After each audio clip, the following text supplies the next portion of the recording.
गर्म इलाके में और कम ऊंचाई मैदानी इलाकों में तैयार होने वाला ये सेब की जो एक किस्म समझ लो कि हमें किस्म एक नस्ल हमें हमारे हाथ लग गई।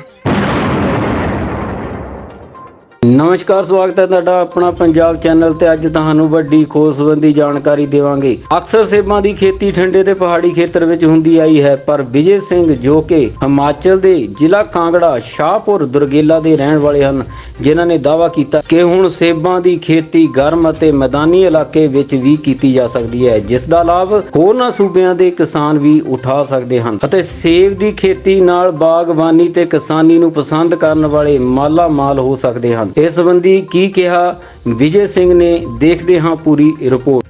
नमस्कार दोस्तों, किसान भाइयों, मेरा नाम है विजय सिंह और मैं कांगड़ा हिमाचल डिस्ट्रिक्ट कांगड़ा शाहपुर गांव दुर्गेला का रहने वाला हूं।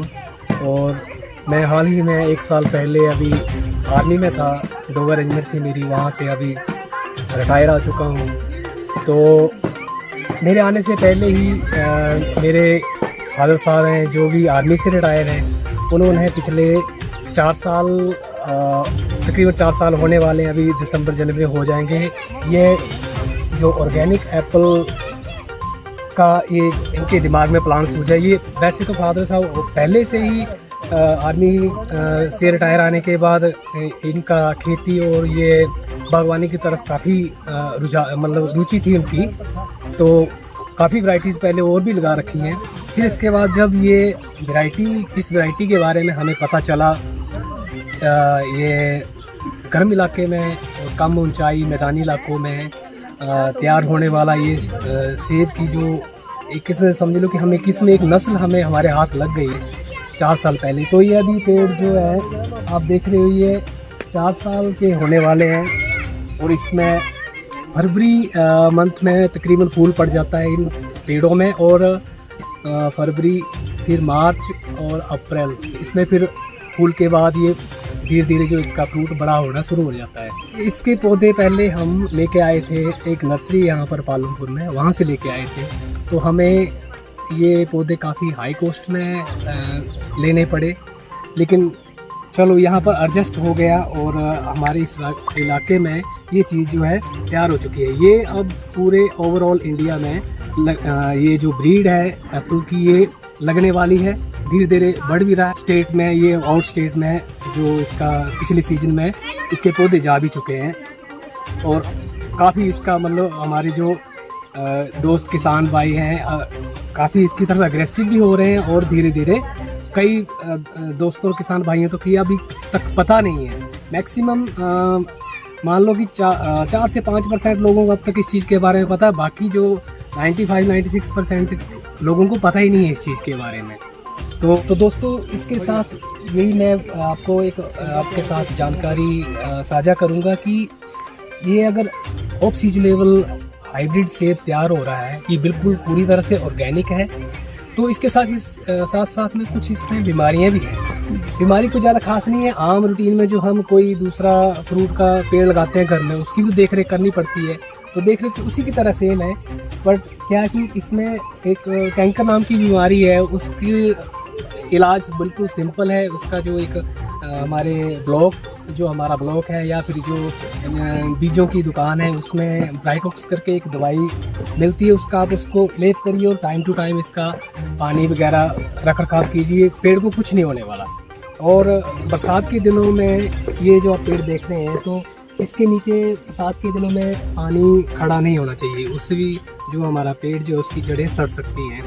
तो और इसके लिए हमने जो हमारी ऑर्गेनिक जो ब्लॉक के सुझाव पर या ब्लॉक के सुझाव पर और कुछ इम्प्रोवाइज़ करके ये 2 टाइप की हमने, ज़्यादा नहीं, सिर्फ 2 टाइप की दवाइयाँ बनाई हैं, जो ज़्यादा दवाइयों के चक्करों में भी नहीं पड़ना चाहिए। अगर हमारा पेड़ सही ढंग से चल रहा है तो अच्छी खासी जो चीज़ चल रही है उसके साथ हमें छेड़छाड़ नहीं करनी है। तो ये 2 दवाइयाँ भी आपको बताता हूँ मैं। एक गुड़ का घोल है और दूसरा एक हमारे जो देसी जड़ी बूटियाँ ऑर्गेनिक जो जड़ी बूटियाँ पत्ते हैं उनका एक घोल बनाया। उनकी हम फ्रूट से पहले मतलब फूल पड़ने तक उनकी टाइम टू टाइम जड़ों पर में भी और ऊपर पेड़ के ऊपर भी इसकी स्प्रे करते रहते हैं, जिससे कि इसको ज़्यादा बीमारियां नहीं लगती हैं। स्प्रे जो है वो फूल, जब इस पेड़ पर फूल आ जाता है फरवरी मंथ में, उससे पहले हम इसकी स्प्रे भी पानी की एक निश्चित मात्रा में ऐड करके इसकी स्प्रे जो है हम करते रहते हैं। ये है गुड़ का घोल। और नाम इसका डीकम्पोज। और दूसरा एक चीज़ ज़्यादा खास नहीं है, ये भी है इसमें सेम वैसे ही पत्ते हैं, और इसमें जो हमें बोलते हैं गौमूत्र, वो इसमें ऐड कर दिया है। और इससे भी जो है इसमें बीमारियां पेड़ के नीचे टाइम टू टाइम स्प्रे करने से नहीं आती है। ये जो स्प्रे दवाई तैयार की हुई है, इसमें बिल्कुल भी कोई रासायनिक खाद वगैरह बिल्कुल भी इसमें मिक्स नहीं है, जिससे कि अगर रासायनिक खाद से हमारा जो पेड़ है वो जल्दी उसमें कोई और बीमारी भी लग सकती है, या फिर हमें खाने के लिए जो खुद ह्यूमन बीइंग है हमें उसका नुकसान है। इसके चलते ही हमने ये जो तैयार किया है, जो मेरी आपको पहले इंट्रोडक्शन कराई थी, फादर साहब आर्मी से रिटायर हैं, तो फादर साहब की अभी उम्र 76 साल हो चुकी है। इनका शुरू से आपको बताया कि बागवानी और खेती की तरफ शुरू से काफ़ी रुझान है। आपको और वैरायटीज़ के बारे में बताएंगे जो कि एक हर किसी के घर में जो देखने के लिए नहीं मिलती, वो उसके भी लगा रखे हैं।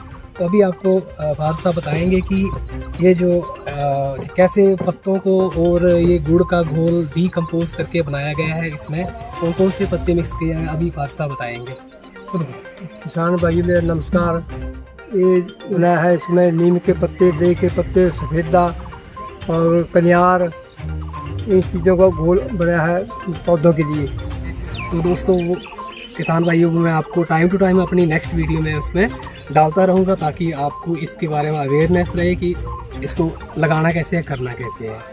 और फिर इसी के चलते मैं एक साल, जैसे आपको बताया कि एक साल पहले भी पेंशन आया हूँ, मैंने घर आकर देखा कि मैं आर्मी में भी एक रिज़ाइन देकर आया हूँ, ना कि आर्मी ने मुझे बोला कि जाओ पेंशन रिटायर चले जाओ, नहीं, मैं रिज़ाइन दे के आया हूँ। मैंने ये घर का जब माहौल देखा कि हमारे इलाके में, गर्म इलाके में, ये जो चीज़, ये जो ब्रीड फ्रूट ये जो तैयार हो गया है, तो क्यों ना नौकरी का चक्कर छोड़कर इसी के बारे में अपने आगे किसान भाइयों को भी बताएं, और ख़ुद भी इसका जो मुनाफा घर में बैठे कमाएं हम।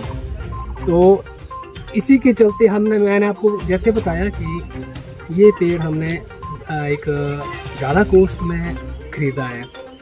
तो अभी पिछले साल से ही हमने ये चीज़ अब अपनी खुद की एक सीडलिंग, जो इसे बोल सकते हैं सीडलिंग है ये हमने अपनी खुद की एक नर्सरी तैयार कर ली है, और कई जगह हमारी सप्लाई भी जा रही है। हम चाहते हैं कि धीरे धीरे ये हमारा पूरे इंडिया में धीरे धीरे पूरा फैले, और किसान भाई अगर जो ज़्यादा नहीं लगा सकते वो थोड़े बहुत पेड़ तो ज़रूर लगाएं, अपने घर के लिए ही सही। और दूसरा मेरा मेन मकसद ये था कि हम जब भी किसी नर्सरी से या कहीं से पेड़ लेते थे, तो हमें जो उसका ज़्यादा पैसा, एक्स्ट्रा पैसा, हाई कॉस्ट पे करना पड़ता था। तो इसलिए हमने इसका जो दूसरी नर्सरी में या कहीं मिलता है, वो पेड़ है जैसे 250-300 के बीच, तो हमने नॉर्मल बिल्कुल मतलब अपने, हमारी भी मेहनत हमें मिल जाए, और जो हमारे किसान भाई, जो किसी किसान भाई की लगाने की इच्छा हो कि मैं अभी 40 लगाऊंगा, वो 40 की जगह 80 लगा सके। इसलिए हमने इसका कॉस्ट बिल्कुल अपनी मेहनत के अनुसार ही रखा हुआ है, कोई ज़्यादा कॉस्ट नहीं है। और अभी मैं आपको नेक्स्ट बताऊंगा जो हमने नर्सरी लगाई है उसको कैसे कैसे तैयार किया है, और इसके बारे में पूरी जानकारी आपके साथ में अपडेट करता रहूँगा। अगर ਤੁਹਾਨੂੰ ਇਹ ਜਾਣਕਾਰੀ ਪਸੰਦ ਆਈ ਹੋਵੇ ਤਾਂ ਸਬਸਕ੍ਰਾਈਬ ਕਰੋ ਆਪਣਾ ਪੰਜਾਬ ਚੈਨਲ।